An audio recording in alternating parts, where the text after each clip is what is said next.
Alright, the Invasion 1066 system, a couple of games from it. I think there are only a couple out there. There's really not room for much more, although the designer says it was initially designed more as a broader concept. Packaging these, there would be room for more games in the system, without any question. If you watch my playthroughs, and not just the intro, you pretty much know, I'm at best lukewarm on these guys. I guess my biggest problem,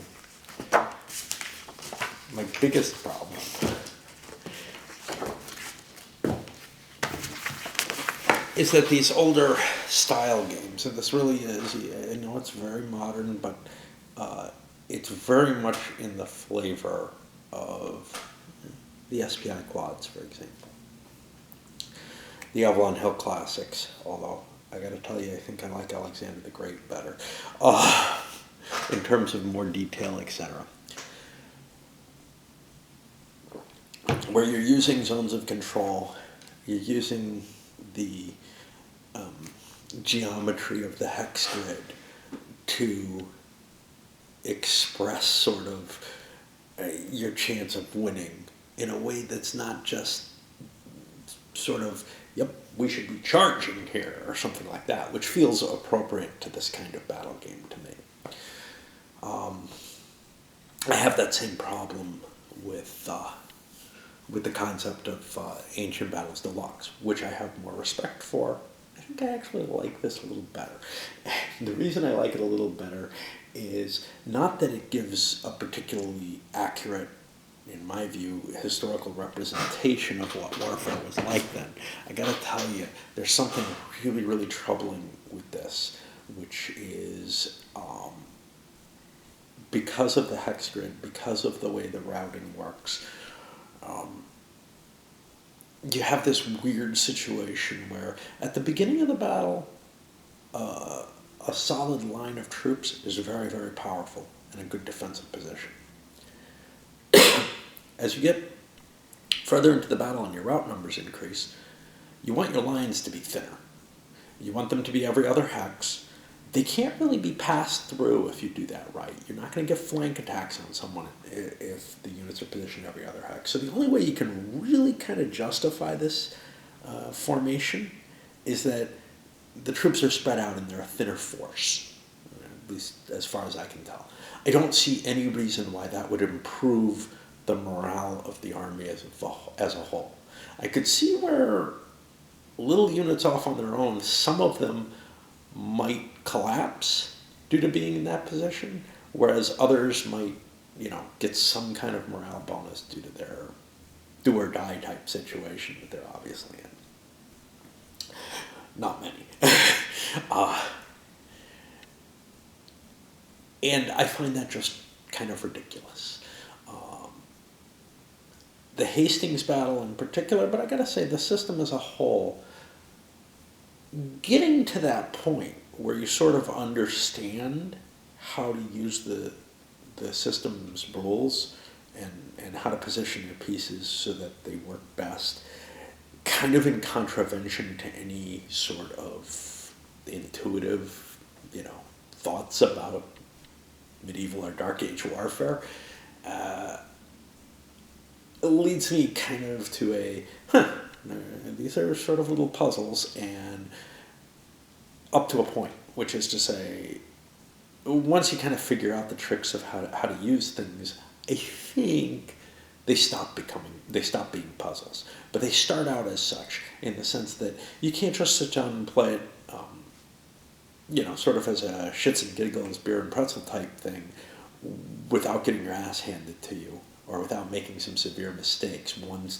Both people could be blundering about, but one of them's gonna blunder worse, by a lot. And then the other one's going to sort of realize, ooh, that's not such a good idea. I won't make that mistake, especially now that I'm way in the lead.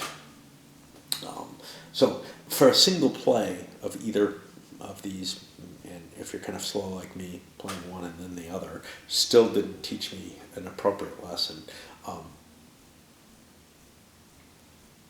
there's a little bit of a hurdle to get over. And then when you get there, you're not getting a particularly historical accurate narrative of the battle, that at least not one that this poor person can get a good view on and say, yeah, that makes sense. What you're getting is a kind of gamey situation that's similar to some of the quads that I was less impressed with. And even less so. So like the quads that I had problems with, blue and gray, the Napoleon's Last Battle stuff, I would look at those and say, well, I can do some hand waving and explain the problems away. And yes, I still don't really get that big a kick out of playing something that's essentially the geometry type game that the old Avalon Hill games had too. But at least, the history, the believability of it isn't completely missing. It just doesn't go into a lot of detail. And, you can get reasonable results out of this. It's not that you can't. It's just that they seem to happen for all the wrong reasons, which is sort of the opposite of the more detailed games where so many times you get really unbelievable end results, but all the little parts make so much sense. However, with this, you can also get very unreasonable results, or maybe not unreasonable results, but results that the interim is unreasonable and they lead to something that's, the overall narrative ends up somewhat less believable, just because the interim is so disturbing. At least, again, if you're me. What's kind of cool about it, though, the one thing that I really like about it is that no matter what, you kind of have to, or at the beginning of the game, again, you can have a solid line and you can be pretty strong on defense or whatever. But once you get to the point where your troops are going to start routing, no matter what you do to try to prevent that, you're opening yourself up to some risk. Either the enemy can bust through the center of your line because it's stretched out so thin that you can get a couple of units attacking on it and maybe get a lucky shot in there, and then kind of ooze your way in and they have to fall back, which would of course be the wise thing to do in most cases, or well, maybe not. Or they swirl into this chaos of melees and flank hits, where best luck wins. Or if they try to keep their solid line, and you might not be able to get a hit on them. You might not get to destroy a unit. But if you can get at least a 0 net differential, you have a 1 in 6 chance on every attack of being able to do damage, to kill a unit. And if you kill an enemy unit, the surrounding units rout, and they're essentially dead too. With some kind of odd cases that can prevent them from dying. If they've got too far to run to the edge of the map, they might be able to be saved. And that's not that unstandard. If they fall into a swamp or difficult terrain, you might be able to rally them. A little harder to believe. But yeah. And so what you've got is actually a system that requires you to think with that geometric view towards optimizing things very carefully. And then a fairly healthy dose of luck involved. Now, I like the luck part. That's what draws me into it and what kind of pushes me away from the Ancient Battles Deluxe, which I feel like is a fair representation against this. Like, Men of Iron is definitely not aiming so much for the gaminess. Men of Iron, which, similar subject matter, Men of Iron is aiming more at presenting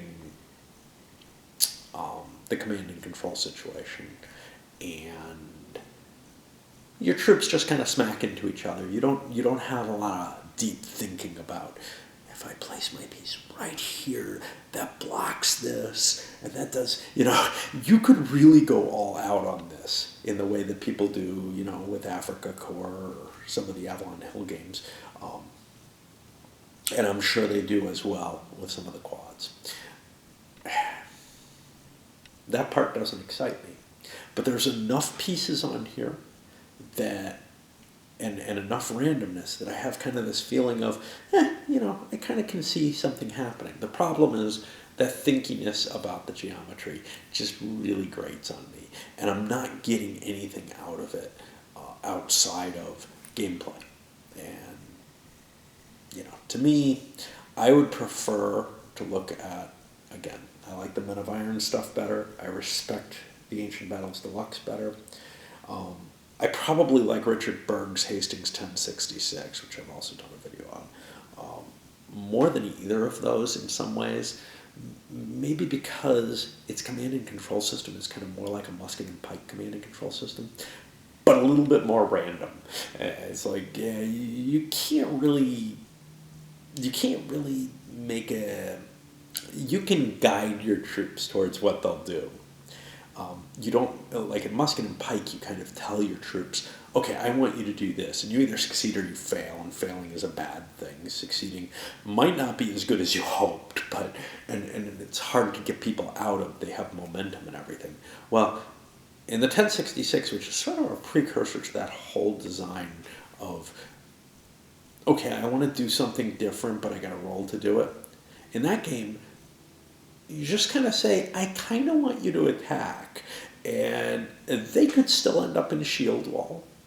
They could end up attacking all out. They could end up attacking harder than you want them to. There's a lot of different variations in that.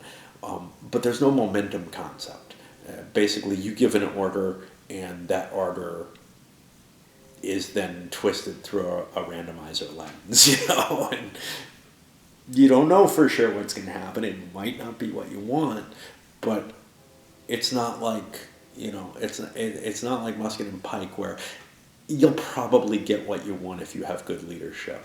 It's nothing like that. Anyway, with this, there's no real command and control rules whatsoever, except that, like, I'm next to a leader, I move an extra hex, which can be huge. I mean, again, it's that geometric thing. You can set your troops up to be next to a leader so that they have a capacity to exploit maybe a successful attack that you make or a failed attack that the enemy makes.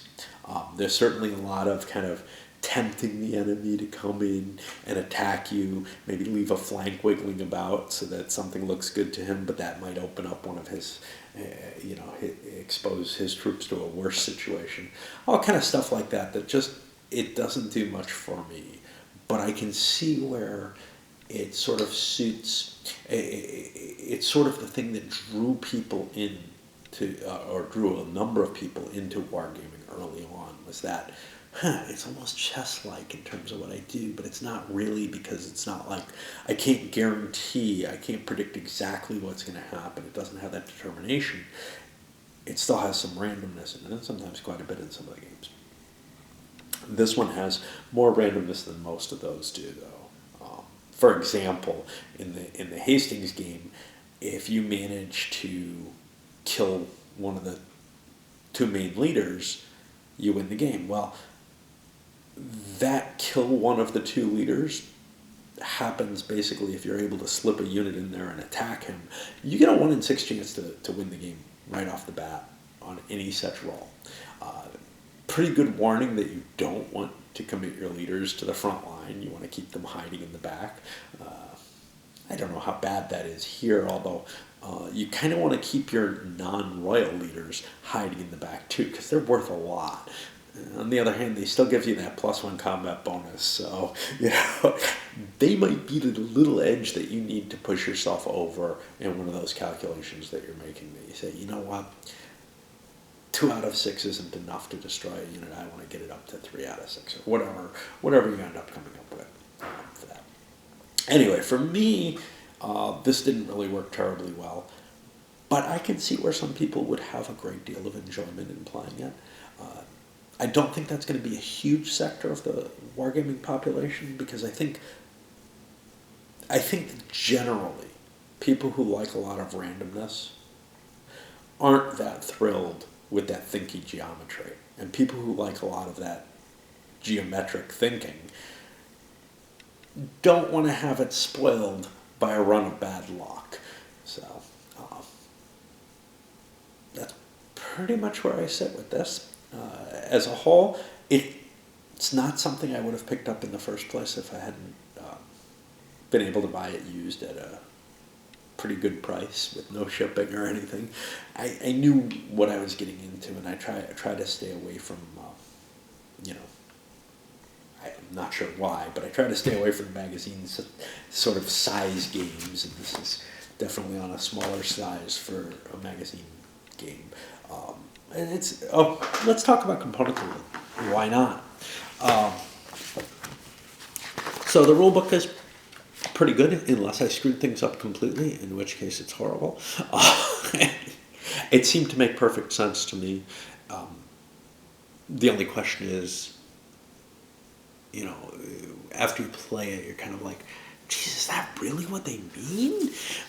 But you look at the rules, and then it looks like it is. So unless it's failing me completely, it's not an issue. We've got, your printed cover page on both. Little, not really a play aid, some examples, some counter information, etc., in full color.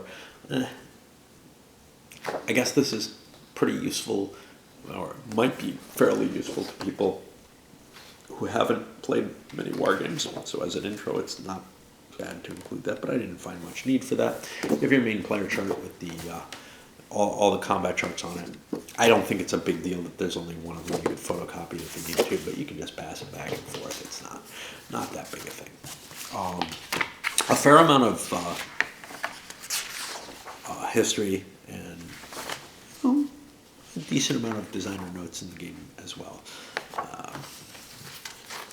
A few little, the scenarios tend to have a little bit of chrome in them that might be hard to remember. I found myself having at least some mild difficulty remembering what all my special options were in Hastings, but they aren't that many, and I don't, when I was remembering them, I was looking and saying, hey, I don't want to do that most of the times. The map is kind of glossy, but it doesn't have a terrible glare on it. It's small. It has room to keep some pieces, maybe not quite enough to keep all your dead in without making a mess. I did mention I got kind of cranky about the counters. They're glossy as well, and whatever it is about them, and this reminds me very much of the late 1980s, early 1990s counters, side-mounted, and oh boy, do they slide around and pop out of your hand and all kind of crap like that. So that was one of the negatives that I had component-wise. And that style of game actually, along with something that this does not suffer with, which was tons of errata of the magazine games of that era, is pretty much what got me away from, and price too, but away from the magazine games of the era. And I just kind of lost touch with whatever the hobby was doing that was new, because I was just too unhappy with too many aspects of it. And this, at least component-wise, seems to match that era, and the negatives there. The other thing is, I kind of would have liked, and I don't know, they're trying to keep price low, and it's still pretty high. It's a small publisher. I kind of would have liked something, maybe with the cover sheet on the back of the map, a kind of fold out piece, a fold together piece to hold things together. I don't know how big a deal that is. I don't know if there would be I'm using the map as such as it is, because the only other option is to use the rule book. The notable thing is these two do not connect together, and you have a blank page, which maybe could have been printed on without increasing the cost too much. I'm not sure. Anyway, Graphics, nothing to really write home about, but not terrible. I would be much happier if it was matte, but I don't like the glossy finishes at all. So yeah, I mean, I'm not terribly disappointed in the sense that I didn't spend much on it, but it's not the kind of thing that I would hunt down or be, particularly excited about ever playing again. One of the factors for it though that's positive is I don't have anything else on Stamford Bridge. I know there's another. There's a series, I think they're Polish games, that has all three of the big battles for the 1066 battles. And I wouldn't be surprised, if this was popular enough, if there were plans to make the third battle for this. But there really isn't a lot out there on Stamford Bridge. And on Hastings, there's not a whole hell of a lot either, even though the history on Hastings is, well, at least the stories about Hastings are a little better known than the stories about Stamford Bridge. I guess that's about it. All right.